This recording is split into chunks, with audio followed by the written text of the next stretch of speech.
সরকার সাহেব যখন দায়িত্ব পেয়েছিলেন, আরাবুল সাহেব তো এক প্রকার থেকে কোলে নিয়ে উঠছিল। নওশাদকে জব্দ করতে হবে, আইসিএমকে জব্দ করতে হবে। বাপকেও ছাড়ে না। আরাবুল সাহেব সরকার সাহেবকে সাথে নিয়ে পঞ্চায়েতে যে হিংসা করেছে, আমাদের 3টে কর্মীকে খুন করেছে, সাধারণ মানুষকে ওপরে অত্যাচার হচ্ছে, আমাদের কর্মীর গুলিতে পা কেটে গিয়েছে, পেটে গুলি মেলাচ্ছে, অনেক ক্ষয়ক্ষতি করেছে। আজকে স্যার বাপকেও ছাড়ছে না, আরাবুল সাহেব রেফার করছে। এই যে গোষ্ঠীদ্বন্দ্ব বলছেন, এটা উন্নয়নের জন্য গোষ্ঠীদ্বন্দ্ব নয়। কে কতটা ওয়েটল্যান্ড আছে দখল করবে, এই কোম্পানি আসছে, জমি 30,000 টাকা শতক দিয়ে কানে বন্দুক ধরবে, না সই করলে ফেরা দেবো, ওটা আবার 30 লাখে বিক্রি করবে।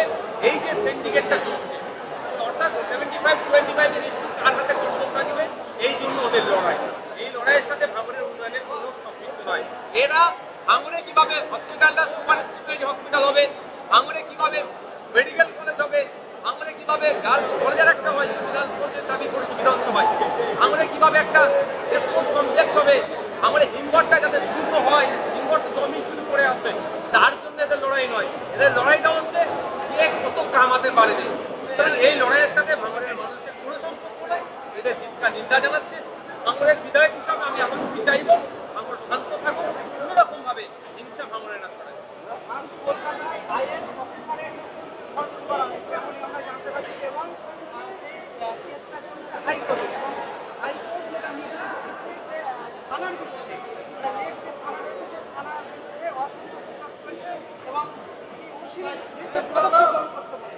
ওসি সহ 5 জনের বিরুদ্ধে সিপি স্যারকে নির্দেশ দিয়েছে ব্যবস্থা গ্রহণের জন্য। আইএস যিনি আছেন, তার স্ত্রীকে এক ঘন্টায় একাধিকবার গান পয়েন্টে বন্দুক রেখে ভাবতে পারছেন, যদি একজন আইএস এর স্ত্রী এইভাবে আজকে অত্যাচারিত হয়, সাধারণ মানুষের স্ত্রীর সাথে কি আচরণ করছে, কারা করছে, খোঁজ নিয়ে দেখুন। তৃণমূল দলের নাম লেখানো কিছু দামাল ছেলে আছে বা নেতার সাঙ্গপাঙ্গায় অন্যায় করছে, ফলে পুলিশের সাহস হচ্ছে না ওদেরকে ধরার। ফলে কোর্টে যখন যাচ্ছে, কোর্টে চাবরানি খাচ্ছে। আমরা এই পুলিশকে সেই পুলিশ নয়, যে পুলিশকে একটা সময় স্কটল্যান্ড ইয়ার্ডের সাথে তুলনা করতে হতো, আজকে দুর্ভাগ্যের বিষয় সেই পুলিশকে আজকে কালীঘাট ইয়ার্ড করতে হচ্ছে। ভাবতে অবাক লাগছে যে আজকে আমরা কোন জায়গায় আছি। আজকে যারা অত্যাচারিত হচ্ছে তারা বিচার পাচ্ছে না। কেন? কারণটা কি? যারা অত্যাচার করছে হয় শাসক ঘনিষ্ঠ, আর না হলে অবৈধ লেনদেনের মাধ্যমে তারা অত্যাচারকে লঘু করার চেষ্টা করছে। এটা কোনো মতেই কাম্য নয়। আমি আশা করব, যেহেতু সাবজেক্ট ম্যাটার কোর্টে তাদের মনিটরিং করছে, দ্রুত তারা গ্রেফতার হবে এবং সর্বোচ্চ শাস্তি হবে। সাগর দত্ত মেডিকেল কলেজে আবার খণ্ডন, মানে পুলিশি নিষ্ক্রিয়তার অভিযোগ, যে আউটপোস্ট তৈরি করা হয়েছিল সেই আউটপোস্ট মানে বন্ধ দেখা যাচ্ছে। পুলিশ পর্যাপ্ত পরিমাণে আছে কি? এটা প্রথম প্রশ্ন আমি করছি। বন্ধ কেন আছে? পুলিশ নিষ্ক্রিয় কেন আছে? পুলিশ মানে সক্রিয় থাকবে কিভাবে? পুলিশ তো যেই পরিমাণে পুলিশের ওপরে ডিপ্লয়মেন্ট হওয়া দরকার সেই পরিমাণে নয়। একটা পুলিশকে খোঁজ নিয়ে দেখুন, আপনার 18 ঘন্টা 20 ঘন্টা করে ডিউটি করতে হচ্ছে। পুলিশের শূন্যপদের সংখ্যা বেড়ে যাচ্ছে, আর মমতা দিদিমণি থানার সংখ্যা বেরিয়ে যাচ্ছে। পশ্চিমবঙ্গে প্রায় 1.5 লক্ষের অধিক শূন্যপদ আছে পুলিশের, এটা পূরণ করা হোক না। তারপরেও বলবো, সাগর দত্ত মেডিকেল কলেজে যেভাবে ডাক্তারদের উপরে হামলা হয়েছে, ধিক্কার নিন্দা জানাচ্ছি। অবিলম্বে চিহ্নিত করে যারা হামলাকারী আছে তাদের বিরুদ্ধে প্রশাসন কঠোর ব্যবস্থা নেই, না অন্যথায় এইগুলো বাড়তে থাকবে। আমরা চাই না কোনোভাবেই আমাদের ডাক্তারদের উপরে আক্রমণ হোক, আমাদের হসপিটাল ভাঙতে হবে। শামশেরগঞ্জে যেভাবে গঙ্গা ভাঙন ঘটে, দোতলা একতলা বাড়ি, পাকা বাড়ি, মানুষের সম্পর্কেও চলে যাচ্ছে, কিন্তু সাধারণ মানুষ হাহাকার করছে।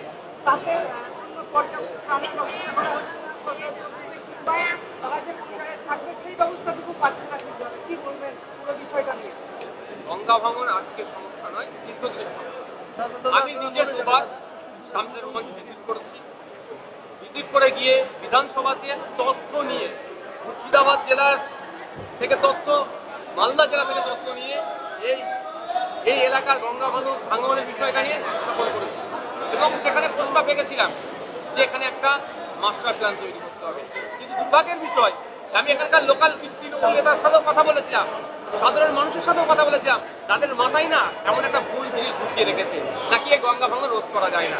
আচ্ছা, আমরা দীঘায় অনেকে ঘুরতে যাই, সমুদ্রের পাড়ে, এটা তো নদী, ওটা পাড়, যেভাবে ঢেউগুলো এসে পাড়ে মেরে আবার ফিরে যাচ্ছে, কিভাবে কংক্রিটের বাঁধ নির্মাণ করেছে যে বাঁধকে ভেদ করে দিতে পারছে না। এখানেও যদি আমরা যে টাকা ক্ষতিপূরণ আসে যদি সঠিকভাবে কাজে লাগানো হয়, তাহলে গঙ্গা ভাঙন রোধ করা যাবে। দুর্ভাগ্যের বিষয়, গঙ্গা ভাঙন রোধের চিন্তা ভাবনা শাসকের নাই। কারণ হচ্ছে এই গঙ্গা ভাঙনের ফলে যে ক্ষতিপূরণটা আসে, যে ত্রাণটা আসে, আমার যারা ক্ষতিগ্রস্ত ভাই তারা তো পায় না, এরা লুট করে নেয়। তারা ফি বছর এরা চায় দু চারটে ঘর ভেঙে যাক, কিছু জমি তলিয়ে যাক, ওটা দেখে টাকা তুলে আত্মসাৎ করবো। তো শামসেরগঞ্জের মানুষেরা গঙ্গার পার্শ্ববর্তী এলাকায় যারা বসবাস করছেন, আপনার ভুতনির মালদা ভুতনি আরো যেগুলো আছে, কি চর একটা আছে না, ভুতনির চর মনে হয় সম্ভবত। ওই এলাকার মানুষজন যতক্ষণ না সজাগ সতর্ক হবে ততক্ষণ এই ভাঙন রোধ হবে না। কিভাবে সজাগ সতর্ক হতে হবে? দায়িত্ব দিতে হবে এমন মানুষের হাতে যারা ভাঙনকে রোধ করতে পারে। তালতলাতে যে সর্বোচ্চ জায়গায়, সর্বোচ্চ পর্যায়ে চলে, শুধু মেডিকেল কলেজে নয়। আপনি বিরোধী দল করেন, আপনার তো থ্রেট আসছে।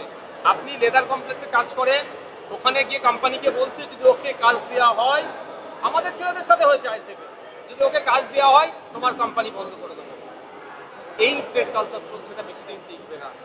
যারা ট্রেড কালচার চালাচ্ছে তাদের উদ্দেশ্যে বলছি, একটু ভাবুন, একটু ভাবুন। আজকে আপনি প্রশাসনের ক্ষমতাকে কাজে লাগিয়ে ট্রেড কালচার চালাচ্ছেন, কালকে সেই প্রশাসন কিন্তু চাপে পড়ে আপনার ঘাট ধরে আপনাকে action করবে। এটা মাথায় রাখুন। কারণ আমি আপনাদের বলে রাখি, আমাদের পার্শ্ববর্তী দেশ, আমি জাস্ট উদাহরণস্বরূপ বলছি, ওটা আমাদের রাজ্যে হোক, আমি কোনো মতেই চাইবো না কোনো একটা নির্বাচিত সরকারকে এরকম ভাবে কেউ ফেলুক। আমি আমার রাজ্যের জন্য কোনোভাবেই চাইবো না, দেশের জন্য আমি চাইবো না। কিন্তু শিক্ষা নেওয়ার কথা বলছি, তারা যে নেত্রীর ছত্রছায়া থেকে ওই ট্রেড কালচার চালিয়েছিল, হিংসা করেছিল, সেই নেত্রী কিন্তু বায়ুসেনার ফ্লাইট ধরে দেশ ত্যাগ করলো। তাদের অনেক মন্ত্রীকে কিন্তু উলঙ্গ করে আন্ডারওয়্যার পরিয়ে পিটিয়েছে। কারণটা কি? বুঝিয়ে দেখুন, অনেক অন্যায় করেছে। আবার সেই দলের অনেক লোকের উপরে কোনো অত্যাচার হয়নি, বরং তাদের বাড়ি পাহারা দিয়েছে সাধারণ মানুষ। কারণ কি? তারা শাসকে থেকেও আমাদের রাজ্যে যারা